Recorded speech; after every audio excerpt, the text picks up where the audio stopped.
Well, howdy there, Internet people. It's Bo again. So, today, I guess we're going to talk about Brandon because that's super important. I've been asked to talk about Brandon a few times in the past and haven't, but because of what happened over the holidays and the number of requests I've gotten to provide some kind of take on this, I guess we will talk about it.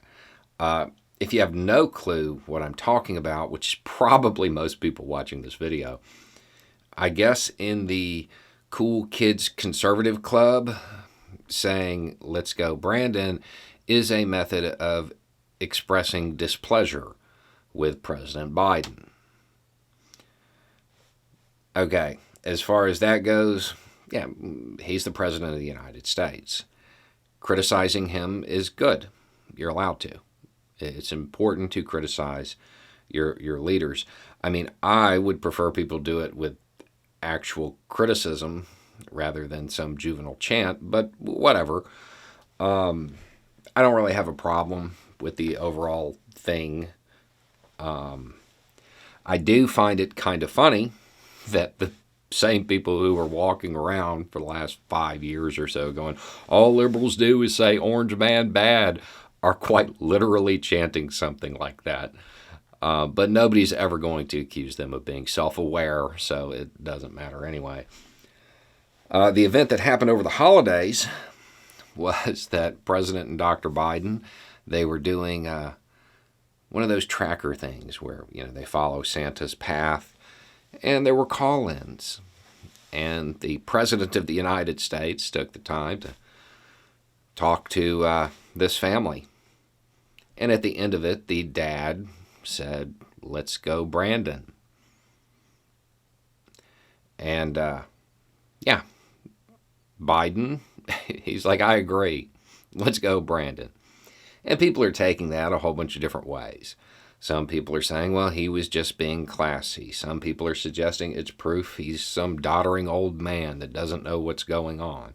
Some people are blaming it on his PR folks for not informing him of this massive movement of people saying somebody else's name. Whatever.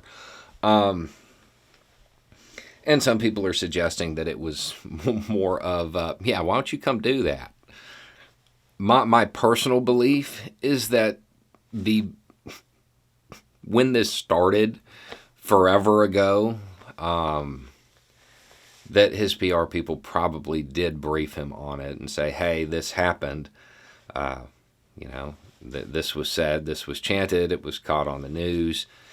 And what with him being president of the United States and all, and it being so long ago, because, conservatives have a good sense of humor, and there's no way they would just run something into the ground.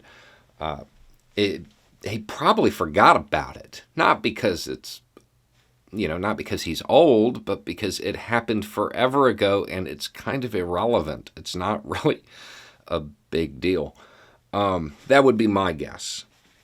Now, as far as a takeaway from this, the only thing I can think of is don't be like Jared. That's the guy. Don't be like him. And I'm not saying don't say something, if you feel it's important. I'm suggesting that if you have the opportunity to have millions of people hear what you're going to say, perhaps you might want to say something a little bit more valuable than "Let's go, Brandon." If that was me, if I did that, anytime I thought about that for the rest of my life, I would cringe. I would be so embarrassed. I would be ashamed. Had the world watching could have said anything and had that message reach a million ears. And that's what he said. I would have more respect for him if he plugged his business or something. It doesn't even have to be, some great political statement or some statement of support for anything that matters. It just, yeah, it just seems like a giant wasted opportunity to me. So, if there is one takeaway, don't be Jared. Don't be Jared. Take the time now to figure out what you would say if you knew what you were about to say was going to reach millions of people, so you don't end up wasting an opportunity like that. I don't know this guy. I'm sure that there is something that he cares deeply about that he could have advocated for in those few seconds.